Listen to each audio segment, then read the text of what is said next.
Thinking about moving to Utah Valley, but not sure where to land? Well, today I'm going to cover the top 7 suburbs to consider moving to in Utah Valley in 2026. And I'll be basing this based upon schools, income information, crime data, shopping, parks, and more. So whether you're a first-time home buyer, upgrading, or relocating, stick around because my #1 pick might just surprise you.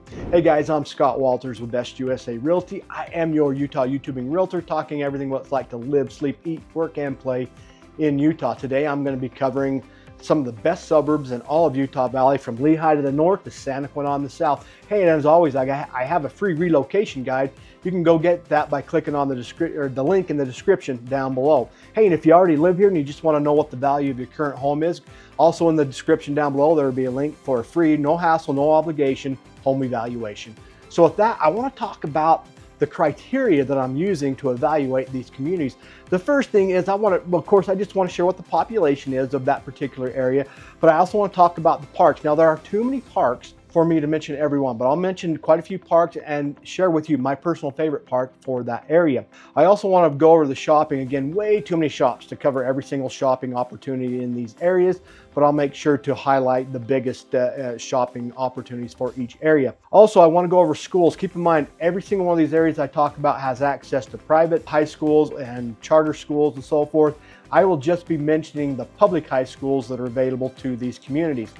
The other thing I'll cover is the crime rate. I'm going to share with you the chances in 1,000 of being a victim to a crime from stats found on crimegrade.org. And then next I'll cover the median household income. I want to include with that a definition. It includes the combined gross income from all sources for everyone living in a household and is a more accurate measure of a typical household's financial situation than the average, as it is not skewed by extremely high or low incomes. And then finally, I want to share with you my why I consider this particular area, why I think it's a good place to move to. And the next thing would be kind of the drawbacks, the cons, things that you should look out for when considering moving to this particular area. So with that, let's jump into it. All right, let's start out with Mapleton, Utah. Of course, I've got Utah County pulled up here on my Google Maps. You've got Lehi to the north. That's just this area right here is kind of the border between Salt Lake County and Utah County. Santaquin on the south. This is basically your Utah Valley. These are all the communities that I'll be talking about today. I want to start with Mapleton. It's kind of on the south end of Utah County. Or Utah Valley. Let's zoom in closer to it. It's over up here against the mountains, right up next to Maple Mountain. The population of Mapleton is 12,340. The median household income, 127,860. This is considered a more affluent area. Some of the parks for Mapleton would be the Mapleton City Park. It's right here, right in the center of town right here. And then you've got the Eagle Rock Park, the North Park, Harvest Park, and then the Ira Allen Park. And let me come out here to Ira Allen, see if I can find that on here. This is the main park, the Mapleton City Park. Ira Allen is just down in this area. Let's see. No, here we go. Right here on this end, 1600 South. This is my personal favorite park in all of Mapleton. It's kind of their big sports complex. You've got the pickleball courts, playgrounds, as well as baseball fields. I think they've got like 4 baseball fields there, a big soccer field. The reason I love it is because I have fond memories of taking my daughter to goalie practice for soccer at this park. I'd drop her off and I'd run around and get my exercise while she was out there learning how to stop soccer balls. So I love the Ira Allen Park. When it comes to shopping, I'm telling you, there's just not any shopping in Mapleton. There are no grocery stores. Right here at this corner of 1600 South and this main highway, there is a Maverick gas station right here. That's probably the biggest shopping in all of Mapleton. Harvest Park's got kind of a little business park right here. Here at the Maple Street, there's a gas station with a Subway in it. So other than that, there's no shopping here in Mapleton, but let me zoom out. This is where everybody goes to, of course, in Spanish Fork, not too far away from Mapleton. They've got a Walmart neighborhood grocery store. They call it the Small Mart. It's just a small shopping center. And then down here, this is the Canyon Creek area of Spanish Fork. That's where you have a large, super Walmart. There's a Target down there. You've got Costco's just across the way over here, a Macy's grocery store, Hobby Lobby, Lowe's, just all the shopping you could ever want right here. And from Mapleton, you're probably 10 minutes or less coming down to that shopping center. Schools, Maple Mountain High School is here on kind of the south end. It's going to be right right here, Maple Mountain High School. Maple Mountain High School actually serves all of Mapleton and the East Bench of Spanish Fork. It's a newer high school, maybe 15 years old. Highly rated school, good test scores, great athletic program, a great school for your kids to go to. The crime rate here in Mapleton is 13.75 per 1,000 residents in a typical year. Why people choose here is because it's still very rural. Let me zoom out just a little bit. But yet it's really close to Provo and all the amenities that you could want. You're probably 15 minutes to Provo. Yet when you come to Mapleton, there's still a lot of open space, a lot of big fields. A lot of the houses are larger homes on acreage. And so people choose that. They love that, just the more rural feel that it has. One of the drawbacks would definitely be that it's just a higher priced community because there's a lot of big homes here. It's just in a more expensive place. But keep in mind, here in the south end of Mapleton, there are some new developments going on where they have finally approved higher density housing with some townhomes and things. So that's going to allow some people to be able to move to Mapleton and enjoy what a beautiful community it is. It's super close to a lot of outdoor amenities. You've got the Spanish Oaks Golf Course here, Hobble Creek Golf Course right there. Up here in Elk Ridge, you've got the Gladstone Golf Course. These are all beautiful canyons. Hobble Creek Canyon, beautiful. Spanish Fork Canyon, you're close to Utah Lake. A lot of great amenities. All right, let's stick with the southern part of Utah County. We're going to check out Salem, Elk Ridge, and Woodland Hills. I lumped those three together because basically these three all go to the same high school. Even though they're separate cities, they still feel very homogeneous. Let me zoom in. There is definitely still some open space that separates these three towns. The population here for Salem is 11,283, Elk Ridge 4,925, Woodland Hills 1,613. Let's talk about the parks. Salem's got some beautiful parks. They got this little soccer park here by the cemetery. They've got the Cole Park, the Dreamview Park. Knoll Park is down here by Salem Pond. That's kind of one of the original parks. People love that park. You've got a Veterans Park. It's also here in the downtown area, soccer fields and baseball fields down here. And then they've got a very large new Mount Loafer Salem Recreation Complex. You have multiple baseball fields, soccer fields, football fields, pickleball courts. They've added an extension over here where they're going to have like 4 or 5 new soccer fields. They have a Frisbee disc golf course that runs through here. So it's just a really cool park, probably my favorite. Okay, Elk Ridge has got the Schuler Park. It's really the only park they have in Elk Ridge. Basically a soccer field, but great views looking over the valley. Now when it comes to Woodland Hills, it's clear up in the mountains, in the foothills, very wooded area. They've also got this main park here. It's called the Laritzen Field. And I got to tell you, in my opinion, it's probably the most beautiful park for views in the entire county. You just have this expansive view overlooking the whole valley and Utah Lake. It is stunning. I'd love to take my wife up there on a beautiful summer night and watch the sunset. Okay, when it comes to shopping, there's really none in Woodland Hills and Elk Ridge. There's no grocery stores. All the shopping is going to be coming down here into Salem, where you've got the Stokes grocery store right in this area. It also has a hardware store on the inside of it. Pretty much if you want to do more shopping, most people are going to be heading on over to Payson. You got the Walmart over in this area right here. And then up to Spanish Fork, you've got the Canyon Creek Shopping District there. Both of those are about 10 to 12 minutes away from Salem. Okay, again, the main high school is Salem Hills High School. It's just right here in the heart of, right here in the heart of Salem. The football field out here is one of the most beautiful stadiums to sit and watch a game. You're looking back up towards Mount Loafer. Super beautiful area. Okay, so the crime rate. Salem has an overall crime rate of 8 per 1,000. Elk Ridge is 10.38 per 1,000. Woodland Hills is 9.5 per 1,000 residents. So as you can see, it's considered a very safe area. Super low crime rate. You just don't hardly ever hear of violent crime happening in either of these cities. Median income, Salem's is 107,000, Elk Ridge 138, Woodland Hills 137. This is considered a pretty affluent area. Back in the day, a lot of people were all like, Salem, that's out in the middle of nowhere. Nobody wanted to come here. Well, that's changed. And a lot of money's coming in here. Most of the homes they're building are quite large, expensive, very beautiful homes. But that's one of the drawbacks, I would say, to this area. One is the commute's a little further. Salem's probably 20 minutes, 25 minutes to Provo, but add another 10 minutes on for Woodland Hills and Elk Ridge. They're just that much further away, so that commute's tough. But the other thing I was getting to is just the cost of living is more, because housing's more expensive. You'll just pay more money to live in these three communities. But why people come here is, well, there's still open space and you're super close. I mean, the views are incredible. You're backed up here against Mount Loafer, super pretty, super close to the Mount Nebo scenic loop road. Honestly, I think it's the most beautiful scenic loop in all of Utah, and I've been on pretty much all of them. I love it, super pretty. Okay, now let's just move up to Provo-Orem area. We're going to hop into the heart of Utah County. And right here, let's zoom out, zoom back in. Here's the Provo-Orem area. They're just connected. You can't really tell where one city begins, the other ends. As far as, I mean, the houses are all connected. Population of Provo, 115,096 for Orem. So you've got about 200,000 people right here in this area. Let's go ahead and lump Vineyard in here. It feels like it's part of Orem. This used to be a really rural area where they just had like a steel mill here, Geneva Steel, but they've torn that down and they're developing that. A lot of new housing in this area. Some of the parks, you've got Provo Kiwanis Park, Rock Canyon Park. Rock Canyon Park's up here.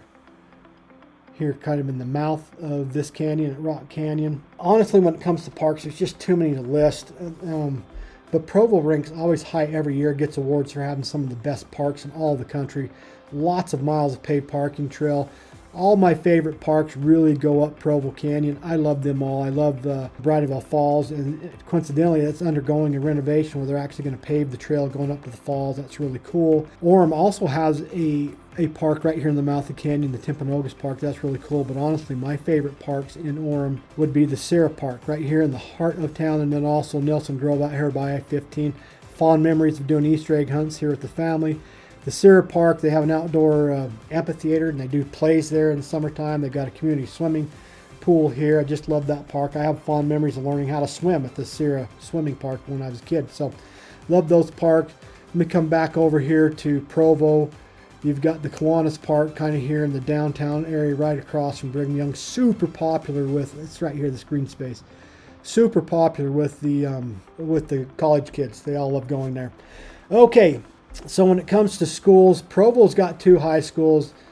When you zoom out, we come up here north, you're going to get up here to Tentview High School. It's up on the bench, overlooks all of the valley, beautiful area. And then Provo High School used to be right in the heart of Provo by BYU. They tore it down. They didn't tear it down, they sold it to BYU, but they rebuilt a brand new high school out here on the west side of town. That's the Provo High School. And then for Orem, they have 3 high schools. You have, let me come up in here, right on Center Street, you're going to find, it's right here. This is Mountain View High School. And then if you come a little north and east, then you get over here in this area to Orem High School. And you go a little bit further north in this area, you're going to get up to the to the Timpanogos High School. So you've got basically 5 high schools between these 2 communities. Keep in mind there are plenty of charter schools and private schools that people can attend in both of these communities. When it comes to shopping, of course, in Orem, there's plenty of shopping. You've got shopping all up and down State Street. You can see here at State and Orem, you've got the Macy's grocery store. You've got plenty of other stores going all up and down this 800 corridor. You've got a Harmon's grocery store here. You got more grocery stores closer out here to the freeway. You know, you got the Winco food store. I zoom back out and you come down here kind of in the heart of Orem in the Center Street area and State Street. Lots of shopping in that area. Probably the main corridor for shopping, though, would be University Parkway. This is the 1200 South exit, so right by Utah Valley University right here. But as you go all up and down here, there's shopping on each side of this University Parkway. And then it comes over here, you get over to the University Place Mall right here. So you've got all that shopping there. You got a Costco right in that area. Now, when we come over here to Provo, we slide up here. If you come up north, you got the shops at Riverwoods in this area. We're at the north end of Provo. But there's a lot of shopping all up and down this University Avenue Road. This is the main north-south road through Provo. And then, of course, you get down in here into the heart of Provo at the Center Street area. Let's get down to that. Right here, they've revitalized a lot of this area, and there's a lot of wonderful dining opportunities in particular and shopping right in this Center Street and downtown area. And then, of course, the other main part of shopping would be the East Bay area of Provo. This is on the south end of it. You got a Home Depot here. You've got the Provo Town Mall here. There's a Target grocery store in there, and so just a lot of shopping, a lot of stuff in that area. Okay, median household income Orem is 84,000, Provo 65,000. It's a little bit lower than some of the other areas I'm going to talk about, probably because there's a lot more students that reside in these areas. The crime rate, Orem is 29.98 per 1,000, and Provo is 20.35 per 1,000. So you can see it's a little higher crime rate. Probably not uncommon for being a little bigger metro area compared to the other areas I'm talking about, are usually, generally speaking, much smaller towns. Smaller towns tend to be much safer, less crime. I already talked about the parks. Why do people choose to live in the Provo-Orem area? Well, it's central. It's right in the heart of Utah Valley, and the two main universities for Utah Valley are right here. Of course, you got Brigham Young University right here, and then about 10 minutes away in Orem, right here, you've got Utah Valley University. So you've got, close to 100,000 students between those two universities, super close. All the shopping that's in this area, close to the Provo Airport. Provo Airport right here against the lake. That is just why you've got a lot of people that choose to live here. And then, of course, you've got some fairly cheap rents for the single kids that want to live in this area.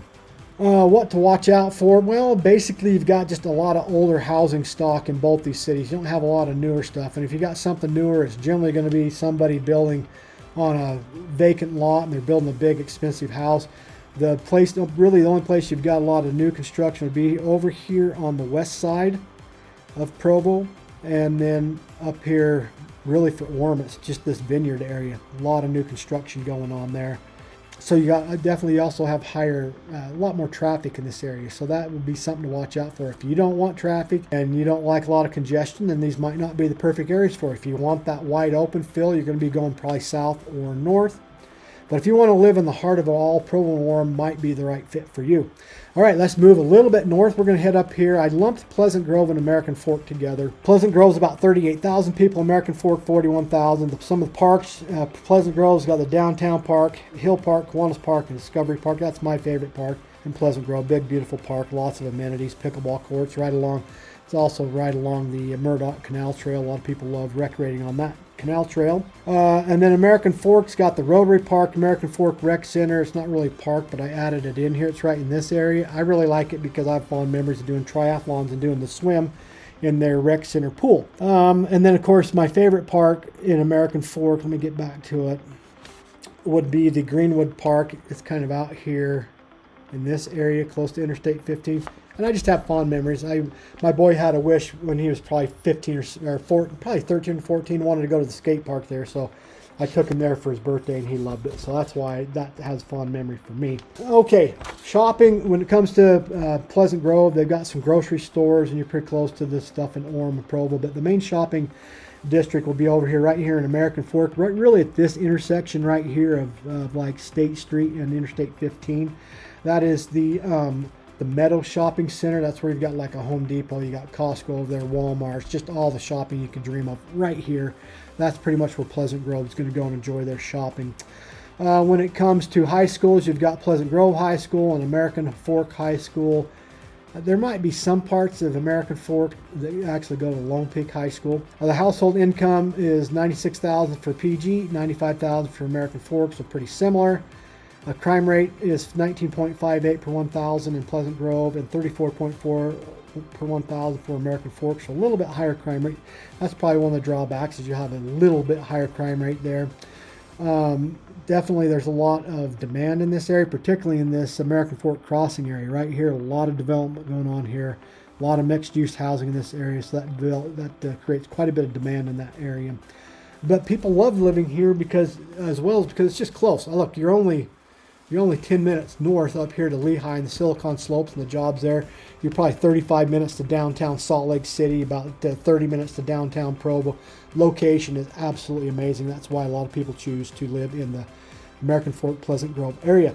Let's move down to Spanish Fork. That's going back south. Spanish Fork is about 10 minutes south of Provo. Population 47,000. Some of the parks here are Canyon View Park. This is up in the mouth of Spanish Fork Canyon. Right here, one of the older parks, a big pond, nice pavilions. I love that park, probably my favorite park. Lots of fond memories of playing there when I was a kid. You've got the Main Street Park. It's right here in the center, right in the heart of town. You also have North Park, which is up here by the Costco that's got a splash pad. Adventure Heights Park. Let me zoom in, see if we can find the Adventure Heights Park. It's going to be like right there we go. Adventure Heights All-Abilities Park. Probably my kid's favorite park because it is an all-abilities park. Lots of stuff here for kids to do of all abilities. Such a beautiful park that they created here. A lot of other parks running throughout the town. You got the Legacy Farms Park, but probably one of my other favorite parks in Spanish Fork would be the Spanish Fork Sports Park, where they've got the baseball diamonds, soft field diamonds, soccer fields, tennis courts, pickleball courts, everything you can think of. Of course, the trail, part of the Spanish Fork River Trail runs through that park. And so just a beautiful park there in Spanish Fork. When it comes to shopping, pretty much the main thing is you've definitely got a lot of shopping along Main Street. But the other main part of shopping would be here in the Canyon Creek area. Again, you got Costco, Lowe's, Hobby Lobby, Walmart, Target, all that's right in this area. Two high schools in Spanish Fork. You've got the old high school here, Spanish Fork High School. They actually built it. It's brand new. It's only 2 years old. And then on the east bench, you've got the Maple Mountain High School, which serves the east part of Spanish Fork and all of Mapleton. A median household income, $98,497. The crime rate in Spanish Fork is 16.54 per 1,000 residents in a typical year. Why do people choose Spanish Fork? It's just more affordable compared to the northern cities in Utah County, and it's really close. I mean, super close to all the recreational amenities here, really close up Spanish Fork Canyon. You got Spanish Oaks Golf Course right here. You've got the Gladson Golf Course up here in Elk Ridge, really close to Utah Lake. Again, you're a 10-minute drive to Provo, maybe a 20-minute drive to Provo Canyon, and Bridalveil Falls, and Sundance. So the location's great, but it's just a little more expensive. If there was a drawback, I would say, I guess, compared to some of the northern cities, you have a little further commute up to Salt Lake. All right, let's talk Saratoga Springs and Eagle Mountain. This is on the northern end of Utah County. These are our two newer communities. 25 years ago, you had about 2,000 people living in that area between these two cities. Now you've got almost 100,000. You got 57,000 in Saratoga Springs, 64,000 in Eagle Mountain. Some of the parks in these areas, Saratoga Springs, you have Vista Park, Swirl Park, but my favorite would be the Neptune Park here in Saratoga Springs, about right in this area. They also have the Hot Springs. That's a draw for a lot of people. Eagle Mountain, you have the Eagle Mountain Community Park, Silver Lake Park, but my two favorite parks in Eagle Mountain would be the Quarry Ride Memorial Park out here, and then they have the bike park right here by the ranches. That's a fun place to go to. Shopping, here in City Center, you've got the brand new shopping area right in the heart of town. You've got the Macy's grocery store, new chain stores in this area, and then of course over here in the ranches area you got like a Ridley's grocery store and a hardware store, so shopping there. But when it comes over to Saratoga Springs, in this area you've got a lot more shopping with Walmart, Costco, Smith's, lots of gyms, just a lot of shopping in this corridor here, I'd say a lot of people from Eagle Mountain probably come into that area to do more shopping. But then again, it's super close to Lehi to be able to get up to the shops at Traverse Mountain in this area. Schools, you have the Westlake High School about right in this area, Saratoga Springs, and then you have Cedar Valley High School right out here in the heart of City Center of Eagle Mountain. Median household income, Saratoga Springs, $123,000, Eagle Mountain, $105,000. Crime rate in Saratoga Springs, 16.2 per 1,000 residents and 14.42 per 1,000 residents in Eagle Mountain. Why people choose here? Well, it's the location. For one, that, and there's a lot of new housing stock in this area.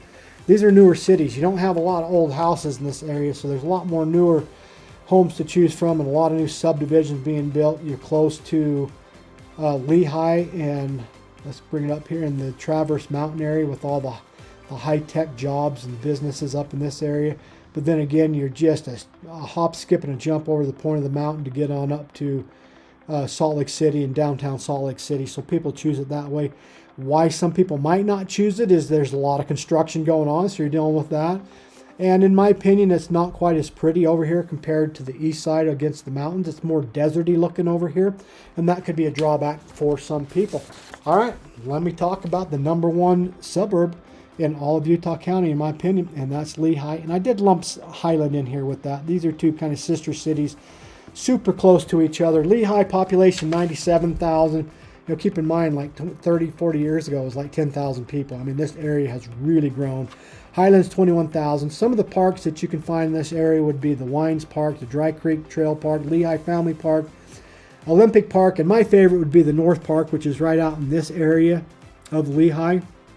Oh, it's almost Saratoga Springs, but it is Lehi. Fond memories of watching my daughter play soccer games with her club soccer, that team there. That's why I like that. And then, of course, Highland, you've got the Highland Glen Park. The reason I love this is I just have fond memories. I had a friend that lived in a really cool community called Hidden Oaks, and we used to come and play in this Highland Glen Park area when I was a kid. Loved hanging out there.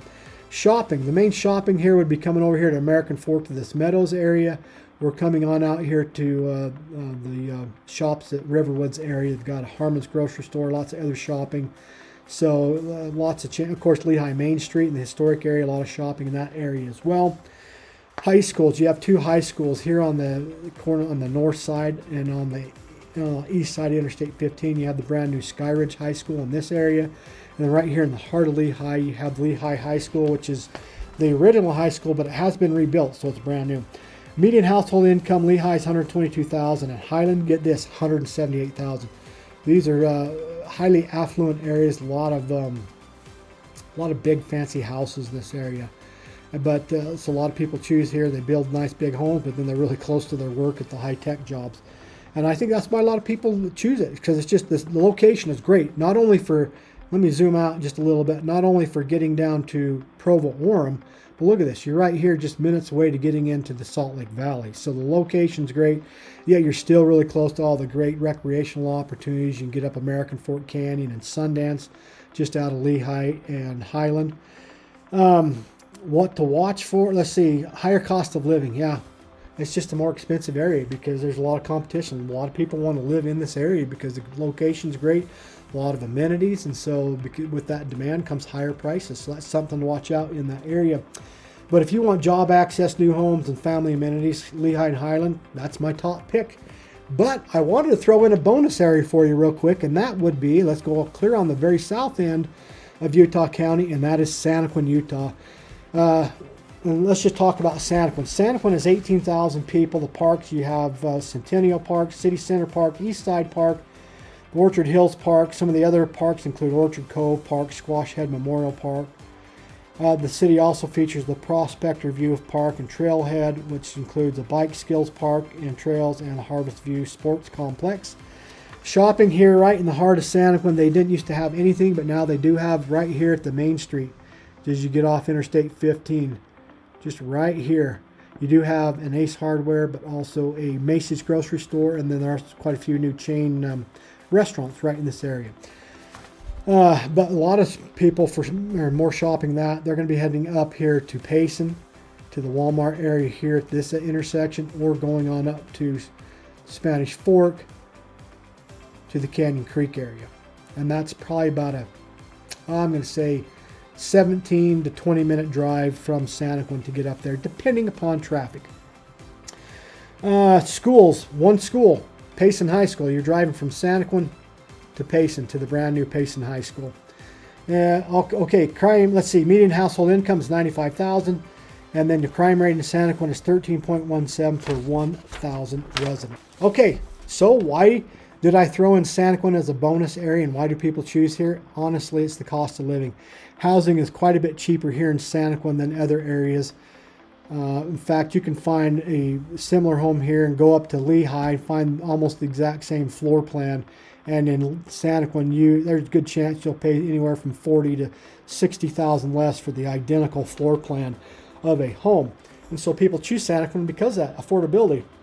But conversely, one drawback to Santaquin is, well, it's just further away from everything. You're on the very south end of Utah County, so your commute times to everything is further. You're probably about 35 minutes to Provo, probably 40 to 45 minutes to Lehi, and probably to Salt Lake. You're going to, at least downtown Salt Lake, a little over an hour, so it's just further away. But if you want more square footage for your buck, Santaquin is the city for you. Hey, remember guys, I do have a free relocation guide where you can go check out more information about every single one of these suburbs I talked about. There's a link to it in the description down below. Hey, thanks for watching. And if you're considering a move to Utah Valley in 2026, these top 8 suburbs should be on your list. Hey, and if you found this video helpful, go check out my pros and cons playlist where I go over the pros and cons of every single one of these cities and more. You should be able to click on that somewhere up here. As always, I have a free relocation guide. You can go get that if you click on the link in the description down below. If you happen to already live here and just want to have a free, no obligation, no hassle evaluation done on your home, click on that link in the description down below. And I'd love for you to comment down below which one of these suburbs caught your eye. And as always, if you want to receive listings or if you want to receive emails of homes in these areas, I can always do that for you. So make a comment down below. Again, I'm Scott Walters with Best USA Realty. I am your Utah YouTubing realtor, talking all things what it's like to live, sleep, eat, work, and play in Utah. And don't forget to like, subscribe, and tap on the notification bell so you can stay current every time I drop another video about living in Utah. And with that, we will see you on the next video.